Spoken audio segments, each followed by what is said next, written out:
یہ انداز جو ہے بڑا ایک چیلنجنگ سا انداز ہے، اور اس کا بھی جو پس منظر ہے پہلے آپ اس کو سمجھ لیجئے۔ نفسیاتی طور پر انسان کو اپنی خطا کا احساس ہو گیا، یہ بھی احساس ہو گیا جو میرا فرض تھا میں ادا نہیں کر رہا ہوں، مجھے ادا کرنا چاہیے، لیکن اب شیطان اگلا حربہ آزماتا ہے۔ دیکھو ابھی فلاں کام پڑا ہے، ابھی فلاں کام ہے، ابھی بیٹیوں کے ہاتھ گیلے کرنے ہیں، ابھی یہ کرنا ہے، ابھی بچے تمہارے چھوٹے ہیں، ابھی تمہارے بیٹوں کی تعلیم کا مرحلہ ہے، میاں ہو جانا ٹھیک، بعد میں سارے تقاضے مطالبے پورے کر لینا، پہلے یہ ذمہ داریاں تو پوری کرو۔ یہ حقوق العباد ہے بھائی، حقوق اللہ سے بڑھ کر ہے، یہ حقوق العباد ہے، اس کے لیے لگے رہو، پوری اپنی توانائیاں قوتیں صرف کرو، مال بناؤ، پیسہ کماؤ، تاکہ یہ ساری ذمہ داریاں ادا ہوتے رہنا۔ بعد میں ٹھیک ہے ذرا فراغت حاصل ہو جا، پھر تم سب اپنے آپ کو، اپنی پوری توانائیوں کو، اپنے پورے وقت کو اللہ کے لیے لگا دینا۔ یہ ہے تاخیر اور تعویق، اس کا حربہ شیطان کا، یہ سب سے بڑا۔ کر لیں گے بھائی، کر لیں گے، کوئی نہیں، ابھی ذرا جلدی نہیں، ابھی فلاں کام ہے، فلاں فرائض ہے، فلاں ذمہ داریاں ہیں، ذرا ان سے نمٹ لوں، پر اگر میں ریٹائر ہو جاؤں سروس سے تو پھر میں سارا اپنے آپ کو لگا دوں گا۔ وہ ریٹائرمنٹ کرتے ہیں اس وقت جب آپ کے اندر رہتا ہی کچھ نہیں، اگر آپ کے اندر کچھ رہ جائے تو وہ چھوڑیں گے آپ کو، وہ ساری توانائیاں تو گئی ہیں، اب تو آپ کھوکھلا ایک ڈھانچہ لیے پھر رہے ہیں، آپ کے اندر صلاحیت اور قوت کہاں ہے اب؟ لہذا یہ سارے دھوکے شیطان کے ہیں۔ اس میں ایک چیلنجنگ انداز میں علم یعنی وقت آیا نہیں ہے ابھی اہل ایمان کے لیے، کس چیز کا انتظار کر رہا ہے؟ جو جیسے ہی خیال ہو جائے کہ واقعی یہ فرض ہے، فوراً لبیک کہو۔ تم نے اگر کسی بھی پہلو سے تاخیر اور تعویق کا راستہ اختیار کیا تو یہ شیطان کے پھندے میں گرفتار ہونے کا وہ راستہ ہے اصل۔ وہ شیطان پھر چھوڑے گا نہیں، پھر وہ اسے آپ کو اپنے فتراک کا نخچیر بنا لے گا، اپنے تھیلے میں شکار کی حیثیت سے، جیسے کہ آپ تیتر بار کے تھیلے میں ڈال لیتے ہیں شکار کر کے، اس کے فتراک کے نخچیر بن کر رہ جاؤ گے، پھر آگے نکل نہیں سکو گے۔ یہ تاخیر اور تعویق جو ہے، یہی ہوا تھا غزوہ تبوک میں۔ حضرت کعب ابن مالک رضی اللہ تعالیٰ عنہ نے، وہ بھی ان 3 صحابہ میں سے تھے جو سچے صادق الایمان صحابہ تھے، لیکن غزوہ تبوک میں نہیں گئے۔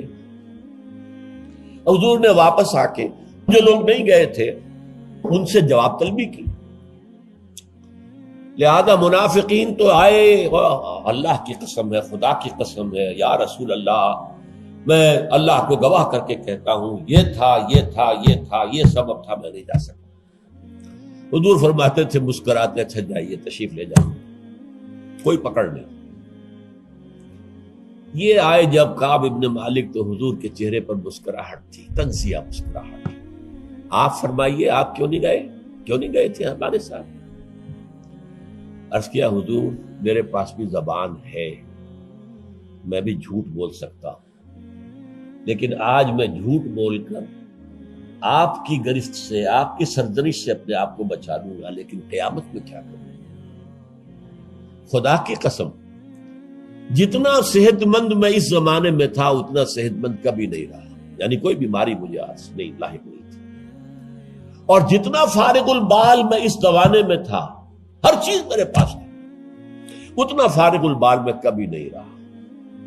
لیکن حضور میرے نفس نے مجھے پٹی پڑھائی کہ حضور تو جائیں گے نا 30,000 کا لشکر لے کر، تو اس کی تو ایک خاص رفتار ہوتی ہے، تیز رفتاری سے تو نہیں جا سکتا، اور تمہارے پاس ہے بڑی مضبوط تکڑی اونٹنی ہے، تمہارے جو ناقہ ہے تمہاری وہ تو بہت جو ہے قوت والی ہے، لہذا ابھی 2-3 دن چلنے دو لشکر کو، پھر تیزی کے ساتھ دوڑا کر اپنی اونٹنی کو جا کے مل جانا۔ ہر روز صبح مجھے یہی نفس جو ہے پٹی پڑھاتا رہا کہ اچانک ایک دن میں نے محسوس کیا کہ اب تو چاہے میں کتنا ہی تیز دوڑ لوں آپ کے ساتھ نہیں مل سکتا، بس میں رہ گیا بیٹھ، اب جو صدا دوں۔ یہ ہے تاخیر و تعویق۔ انہیں سزا دی گئی، مقاطعہ، کوئی شخص اس سے بات نہ کرے۔ 3 صحابہ کا معاملہ ہے، یہ سورہ توبہ کے اندر تفصیل سے آیا ہے، اور صحیح بخاری کی طویل ترین احادیث میں سے پڑھنے کے قابل ہے کہ انہوں نے کیسے بیان کیا اپنے پورے معاملے کو۔ یہ نفس کیسے دھوکہ دیتا ہے؟ ابھی چند دن اور مدینے کے اندر اپنے نخلستان کی ٹھنڈی چھاؤں کے اندر آرام کر لو، چند دن اور، بھائی جانا ہے، بہت دور جانا ہے، تبوک جانا ہے، کوئی یہ 2 دن میں تو نہیں پہنچ جائے گے حضور، پھر دوڑ کر پکڑ لینا، ساتھ چل مل جانا۔ یہ دھوکہ شیطان کا، یہ دھوکہ نفس کا، یہ ہے الم یأن للذین آمنوا ان تخشع قلوبہم لذکر اللہ وما نزل من الحق۔ یہ سب کچھ تم نے 15 آیتیں اگر سورہ حدید کی پڑھ کر بھی تم نے اپنی گردن نیچے کر کے اپنے دل کو نہیں ٹٹولا تو اور کون سی ہدایت آئے گی، کہاں سے آئے گی؟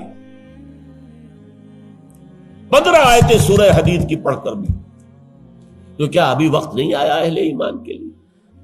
کس کا انتظار ہے؟ کس چیز کا انتظار ہے؟ الم یعن للذین آمنوا ان تخشع قلوبہم لذکر اللہ وما نزل من الحق۔ کیا وقت آنے گیا اہل ایمان کے لیے کہ ان کے دل جھک جائیں اللہ کی یاد میں، اور جو کچھ حق میں سے نازل ہوا، ما نزل من الحق، یہ پورا قرآن الحق، اس میں سے جو یہ آیات نازل ہوئی ہیں یہ تم نے ابھی سن لی ہیں، پڑھ لی ہیں، اس کے سامنے بھی دل نہیں جھکیں گے تو کب جھکیں گے؟ اس پر بھی اگر دل نہیں پگھلے تو کب پگھلیں گے؟ اس پر بھی اگر دل میں کوئی عزم اور ارادہ پیدا نہ ہوا کہ اپنی جان لگا دینی ہے، کھپا دینی ہے، ان صلاتی و نسکی و محیایا و مماتی للہ رب العالمین، اس پر بھی نہیں ہوا تو کب ہوگا؟ اور کون سی ہدایت آئے گی؟ فَبِأَيِّ حَدِيثٍ بَعْدَهُ يُؤْمِنُونَ، اس قرآن کے بعد اور کون سی چیز کے یہ منتظر ہے جس پر یہ ایمان لائیں گے؟ الم یعن للذین آمنوا ان تخشع قلوبہم لذکر اللہ وما نزل من الحق۔ اور جیسا کہ میں نے تمہیدی جو میرا بیان تھا ان صورتوں کے بارے میں، اس میں عرض کیا تھا ان میں اہل کتاب سے خطاب نہیں ہے، اہل کتاب کو نشان عبرت کے طور پر پیش کیا گیا۔ دیکھو مسلمانوں، تم سے پہلے بھی ایک امت تھی، معمولی امت نہیں تھی، وہ امت جسے قرآن سند دے رہا ہے 2 دفعہ سورہ بقرہ کے اندر صرف، یا بنی اسرائیل اذکروا نعمتی التی انعمت علیکم وانی فضلتکم علی العالمین، اے بنی اسرائیل یاد کرو میرے اس احسان کو جو تم پر ہوا، میں نے تمہیں تمام جہان والوں پر فضیلت دی تھی۔ وہ قوم، وہ امت، امت موسیٰ، اس امت کو کتنی کتابیں دی گئی، تورات انہیں دی گئی، زبور انہیں دی گئی، انجیل انہیں دی گئی، امت تو ایک ہی ہے۔ یہ حضرت مریم اسرائیلی نہیں تھی کیا؟ تو چاہے باپ حضرت عیسیٰ کا کوئی نہیں ہے لیکن وہ حضرت مریم کے بیٹے ہیں، اسرائیلی، یہ اسرائیلی نبوت ہے جو چلی آ رہی ہے، حضرت موسیٰ اور ہارون سے شروع ہوئی ہے 1400 برس قبل، اور حضرت عیسیٰ اور یحییٰ پر آ کر ختم ہوئی ہے۔ یہ سلسلہ نبوت کا، سینکڑوں نبی آ گئے 1400 برس میں، تو آپ اندازہ کیجئے اتنی بڑی امت، لیکن اس کا حال کیا ہوا؟ وَلَا يَكُونُوا، دیکھو نہ ہو جائیں یہ اہل ایمان بھی كَالَّذِينَ أُوتُوا الْكِتَابَ مِن قَبْلُ، ان لوگوں کے مانند جن کو کہ کتاب دی گئی تھی ان سے پہلے، فَطَالَ عَلَيْهِمُ الْأَمَدُ، تو جب ان پر ایک طویل مدت گزر گئی، فَقَسَتْ قُلُوبُهُمْ، تو ان کے دل سخت ہو گئے۔ اس کا نقشہ کھینچا گیا ہے سورہ بقرہ میں، ثم قست قلوبکم فہی کالحجارۃ او اشد قسوہ، دیکھو اے بنی اسرائیل، اے یہودیوں، اس کے بعد تمہارے دل سخت ہوتے چلے گئے، بدکاری سے، غلط کاری سے، دنیا پرستی سے، شہوت رانی سے، زر پرستی سے دل سخت ہوتے چلے جاتے ہیں۔ حضور نے فرمایا جب انسان ایک گناہ کرتا ہے دل کے اوپر ایک داغ پڑتا ہے، اگر توبہ کرے گا تو صاف ہو جائے گا، توبہ نہیں کرے گا پھر گناہ کرے گا، پھر داغ پڑے گا، پھر پڑے گا، پھر داغ پڑے گا، پھر یہاں تک کہ پورا دل سیاہ ہو جاتا ہے۔ اور حضور نے اپنی مٹھی بند کر کے کہا ایسے ہو جاتا ہے، اب اس میں کوئی ہدایت داخل نہیں ہو سکتی، بند ہو گئی۔ اور جب یہ تھیلی بند ہوئی پھر اللہ کی مہر لگ گئی، ختم اللہ علی قلوبہم وعلی سمعہم طبع اللہ علی قلوبہم، اللہ نے مہر لگا دی ان کے دلوں کے اوپر۔ یہ مرحلہ آتا ہے کہ جب کہ فرمایا اب تمہارے دل پتھروں کے مانند، بلکہ او اشد قسوہ، پتھروں سے بھی زیادہ، فَإِنَّ مِنَ الْحِجَارَةِ لَمَا يَتَفَجَّرُ مِنْهُ الْأَنْهَارُ، پتھر تو ایسے بھی ہوتے ہیں جن میں سے چشمے پھوٹ بہتے ہیں. وَإِنَّ مِنْهَا لَمَا يَشَّقَّقُ فَيَخْرُجُ مِنْهُ الْمَاءُ، چٹانوں میں ایسی بھی ہوتی ہیں شق ہو جاتی ہیں ان میں سے پانی نکل آتا ہے. وَإِنَّ مِنْهَا لَمَا يَهْبِطُ مِنْ خَشْيَةِ اللَّهِ، چٹانیں ایسی بھی ہوتی ہیں اللہ کے خوف سے گر پڑتی ہیں. وَمَا اللَّهُ بِغَافِلٍ عَمَّا تَعْمَلُونَ، تمہارے دل ان سے بھی سخت ہو چکے ہیں اور اللہ بے خبر نہیں ہے اس سے کہ جو تم کر رہے ہیں. آج اس امت پر بھی تو 1400 برس گزر گئے، کتنا عرصہ گزرا ہے، اور آج وہی خواہشات ہیں. ہم تو امت محمد میں ہیں صلی اللہ علیہ وسلم، وہ تو شافع محشر ہے، وہ تو ہر امتی کو بخشوا لیں گے تب جا کر راضی ہوں گے. اللہ راضی کرے گا انہیں، وہ راضی اسی وقت ہوں گے جب ہر امتی کو بخشوا لیں گے. سیاں بے کوتوال اب ڈر کاہے کا؟ جب ہمارے سیاں ہمارے شوہر کہہ لے کوتوال بن گئے تو مجھے کس کا ڈر ہے؟ کوتوال ہی کا ڈر ہوتا ہے نا کہ وہ پکڑے گا. سیاں بے کوتوال اب ڈر کاہے کا؟ یہ ہے وہ چیز امانی، دل کا امانی ہو. سیغفر لنا، ہمیں تو بخش دیا جائے گا، ہماری تو شفاعت ہو جائے گی. بھائی کچھ بھی ہے، ہم کلمہ گو تو ہیں، کچھ بھی ہیں، محمد کے نام لیوا تو ہیں صلی اللہ علیہ وسلم. لیکن یہ قرآن مجید میں یہی ان کا قول نقل کیا گیا تھا. یہود نے کہا تھا نحن ابناء اللہ واحباہ، ہم تو اللہ کے بیٹوں کے مانند ہیں، اس کے بڑے چہیتے ہیں. تو اللہ نے کیا جواب دیا؟ فَلِمَ يُعَذِّبُكُم بِذُنُوبِكُم، پھر اللہ تمہیں سزائیں کیوں دیتا رہا ہے؟ یہ نبوکدنضر کے ہاتھوں تمہیں کیوں پٹوایا؟ ہیکل سلیمانی کیوں برباد کروایا؟ یہ تم 100 برس تک اسیری میں رہے، بیبیلونیا میں، بابل میں، عراق میں، کیوں؟ تمہارا دوسرا جو تھا ہیکل بنایا تم نے، وہ بھی سن 70 میں گروا دیا ٹائٹس کے ہاتھوں. 1,33,000 ایک دن میں قتل کیے اس نے، ٹائٹس نے 1,33,000 یہودی یروشلم کے اندر ایک دن میں قتل کیے. اندازہ کیے پچھلی صدی میں 60 لاکھ یہودی جرمنوں نے ختم کیے. 6 ملین. اور ان کو اب بھی یہی کر رہا ہے we are the chosen people of the Lord, ہم تو اللہ کے پسندیدہ بندے ہیں. یہی حال اس امت کا ہے. ہسپانیہ سے ایسے نکالے گئے کہ ایک بچہ تک نہیں بچا. تاتاریوں کے ہاتھوں کروڑ قتل ہوئے. یہ سب کچھ تمہارے ساتھ ہوا کہ نہیں؟ کروسیڈرز کے ہاتھوں تمہاری پٹائی کم ہوئی تھی؟ 88 برس تک بیت المقدس عیسائیوں کے قبضے میں رہا تھا کہ نہیں؟ تو غور کیجئے، دلوں کو نرم کیجئے، اور دلوں کو نرم کرنے کا ذریعہ بھی قرآن ہے.